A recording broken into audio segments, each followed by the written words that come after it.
New York Islanders head coach Patrick Waugh will be behind the bench from day one of training camp, which, by the way, is today. What impact will that have on the team? We'll have that and a lot more on today's Locked On Islanders podcast.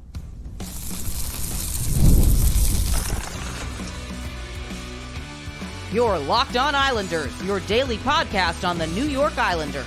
Part of the Locked On Podcast Network, your team every day. Welcome, everybody, to the Thursday edition of the Locked On Islanders podcast, part of the Locked On Podcast Network, your team every day. I want to thank everyone who makes Locked On Islanders your first listen every day. Don't forget to subscribe on YouTube or wherever you get your podcasts so you get new episodes as soon as they drop. Today's episode is brought to you by FanDuel. Now through September 22nd, all FanDuel customers can bet $5 and get a 3-week free trial of NFL Sunday Ticket from YouTube and YouTube TV. Visit FanDuel.com to get started. We've got a busy show today, but first, if there's something Islanders related on your mind, if you have a question, a comment, maybe a topic you'd like us to discuss on a future episode, shoot us an email to lockedonislanders@gmail.com. And if you leave your first name and where you're from, we're happy to mention you on the show when we discuss whatever's on your mind. You could also follow the show on X at Locked On Isles, and you could follow me, Gil Martin, on X at Ice Wars, NYR, VSNYI. We'll keep you up to date on all things Islanders all year long, and it's always great to talk Islanders hockey with you, game time or anytime. You know, this Islanders team is very similar to the team that played here last season. I mean, who's not back from last year's team? Sebastian Aho, not back. Cal Clutterbuck, not back. Matt Martin is on a PTO, so he's still around, even if his spot on the roster is not guaranteed. But for the most part, this Islanders team is very much like last year's team. The two big additions, at least on paper, Anthony Duclair and Maxim Siplakov. So how does this team get better? And one way this team, I think, gets better from the get-go is that with training camp opening up and, today, Thursday, the players are hitting the ice for the first time. Yeah, technically, playoff time, training camp rather technically did indeed open, on Wednesday, but at the same time, it still isn't a situation where the players were on the ice. So now everybody's on the ice and we're underway. But the biggest difference in my mind is that from day one, Patrick Waugh is with this team, ready to go and on the ice. And he is going to make an impact on this team because he can set the tone from day one. And make no mistake about it, Patrick Waugh is passionate. He is intense.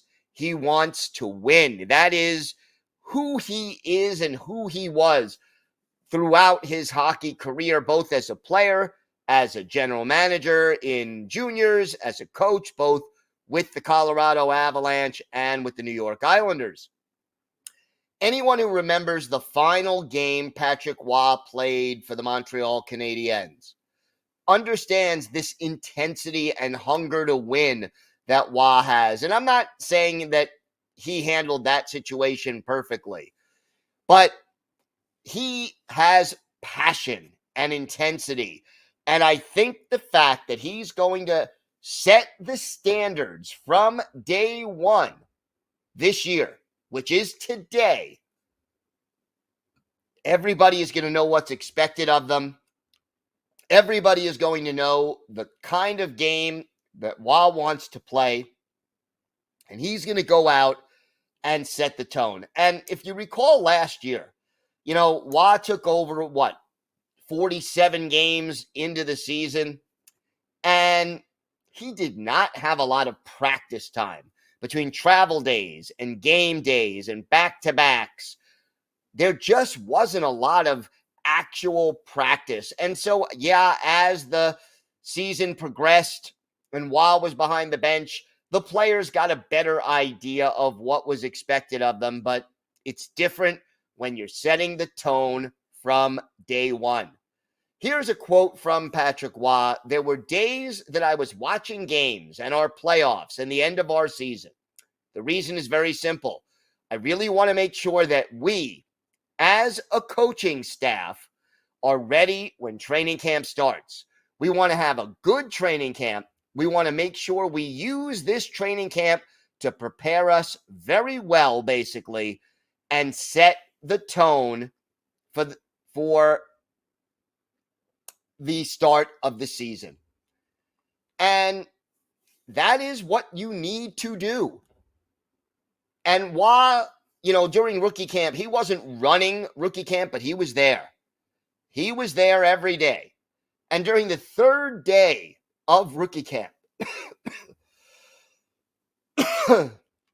they did a bag skate, sprints back and forth. According to Matthew Maggio, that was Patrick Waugh's idea.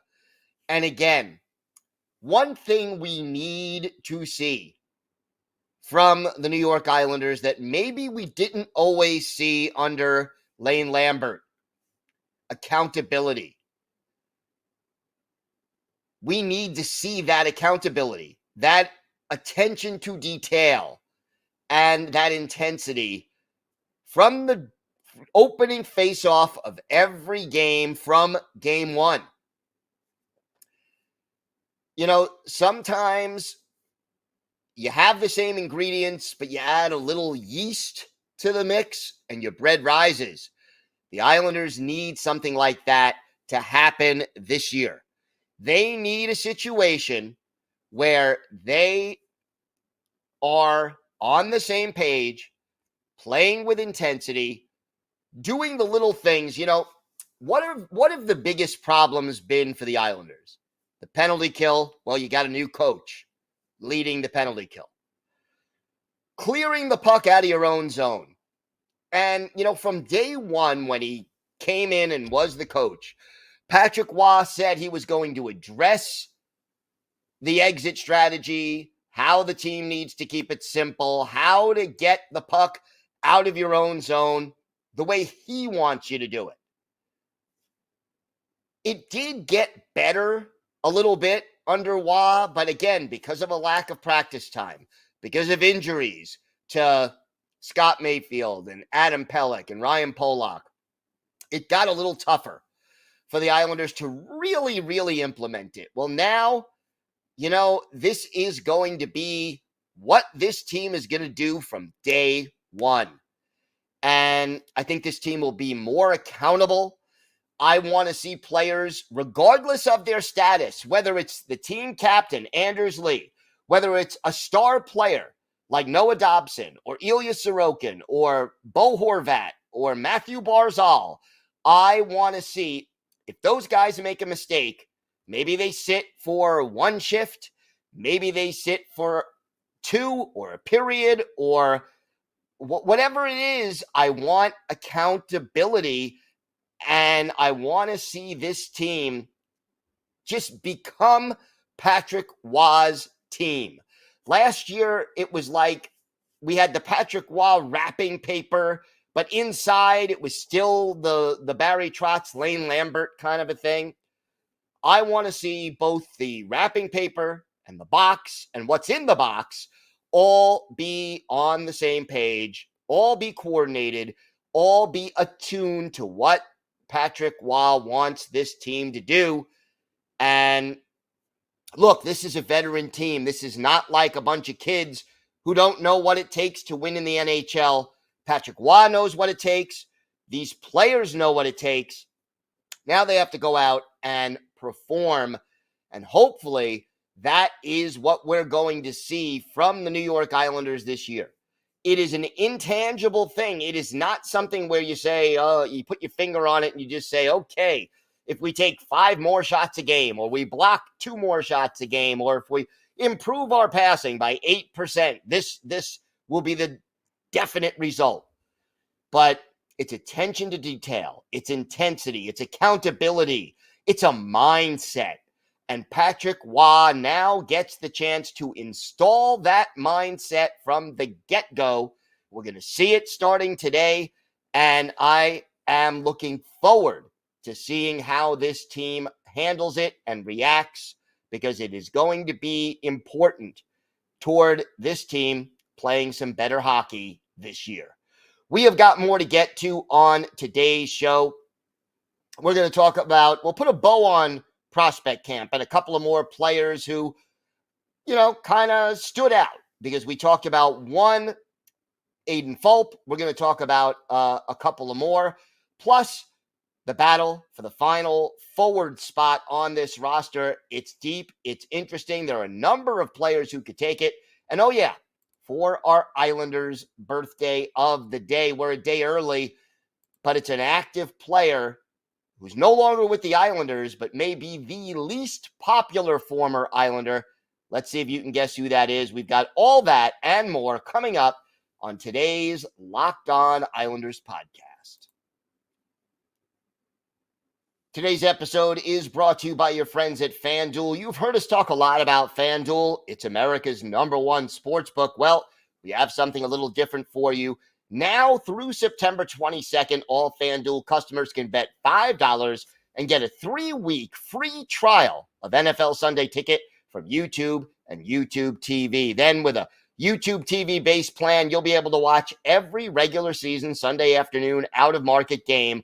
All you need is a Google account and a current form of payment, and you can cancel anytime. And look, to make a $5 bet on FanDuel is easy. So many things that you can check out the odds for. You have the baseball season winding down, college football, pro football, hockey futures, folks. Just visit FanDuel.com and download America's #1 sportsbook, FanDuel.com. Check it out today.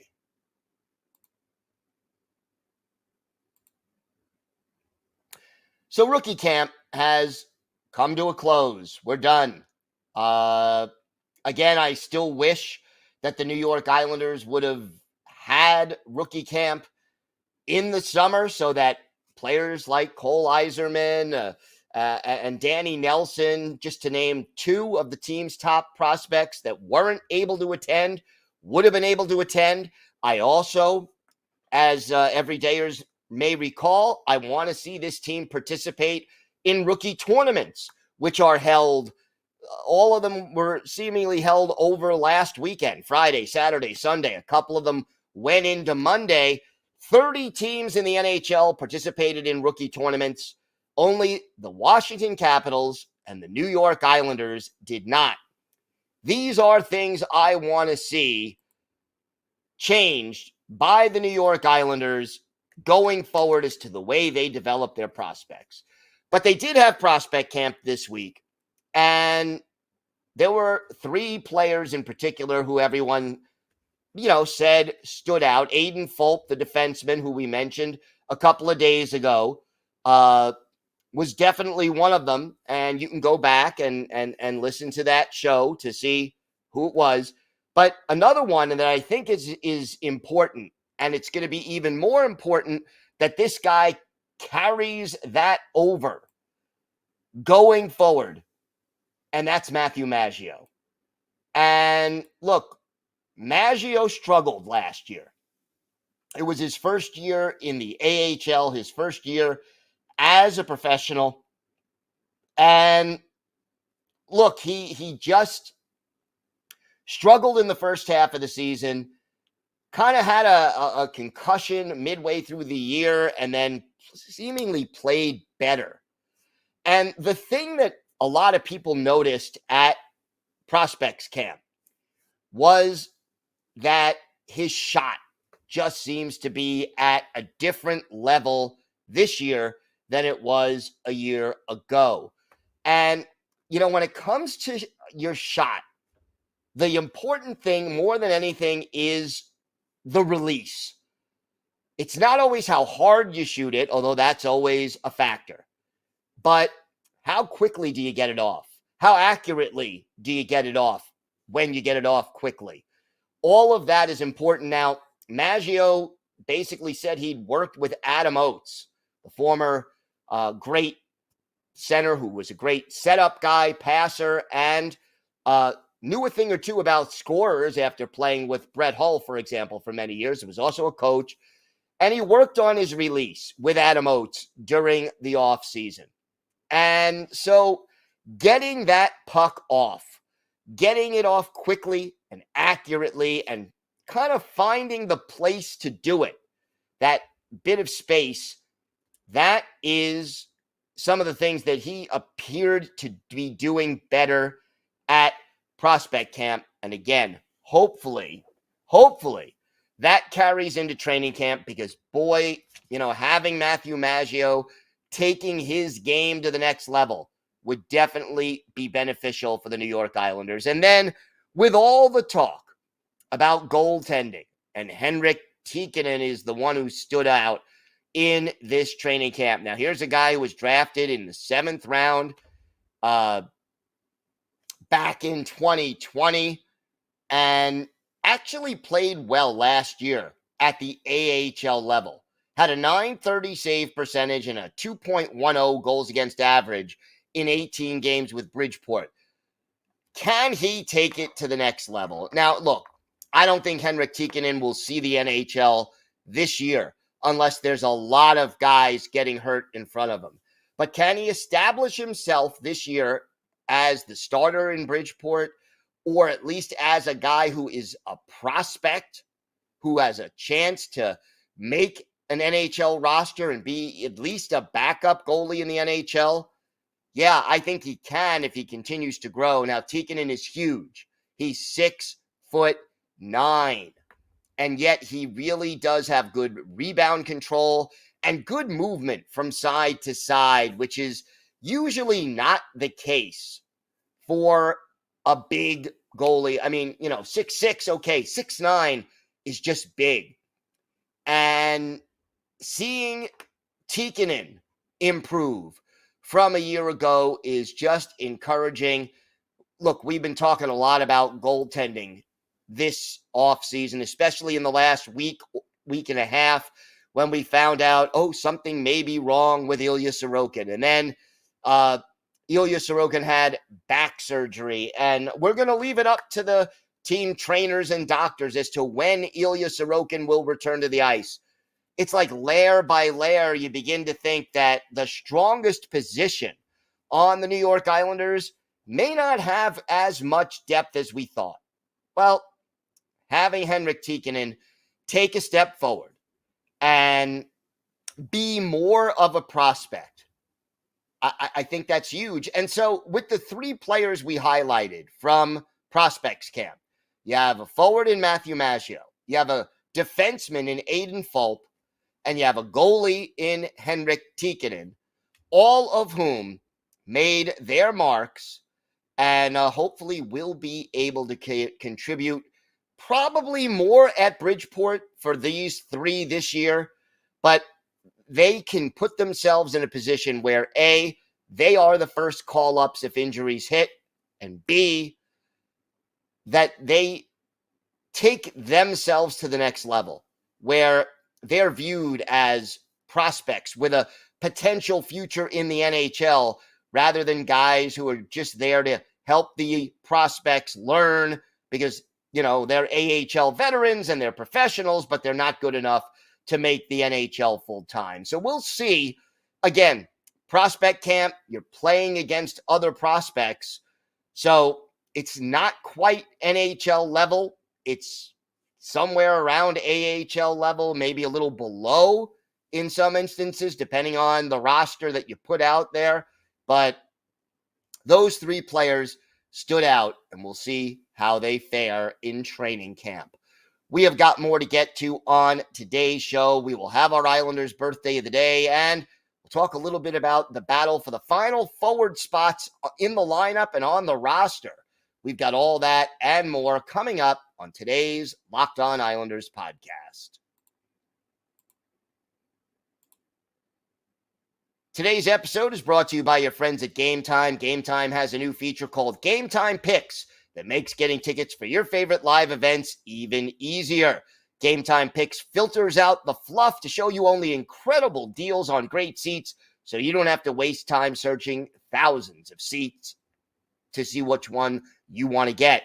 My favorite feature on Game Time remains the view from your seat. You go on the app, and before you purchase the tickets, you get a panoramic view from the seat in question, so you know exactly what to expect before you buy. So, take the guesswork out of buying tickets with Game Time. Just download the Game Time app, create an account, use code LOCKEDONNHL for $20 off your first purchase. Terms apply. Again, create an account and redeem code LOCKEDONNHL for $20 off. Download Game Time today. What time is it? Game time. Thank you for making Locked On Islanders your first listen today. Now for your second listen, go find Locked On NHL, where the local experts keep you updated daily on all the biggest storylines ahead of the season. Find Locked On NHL on YouTube or wherever you listen to podcasts. It's part of the Locked On Podcast Network, your team every day.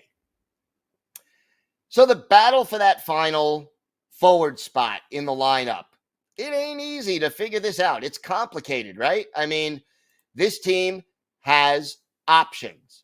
Now, if you believe the daily face-off, the most likely fourth line as of now is Casey Cizikas, centering Kyle McLean and Simon Holmstrom. But you've got some other candidates out there on the roster. And, you know, we'll see who else might be able to make that move. You've got Hudson Fasching. You got Oliver Wahlstrom.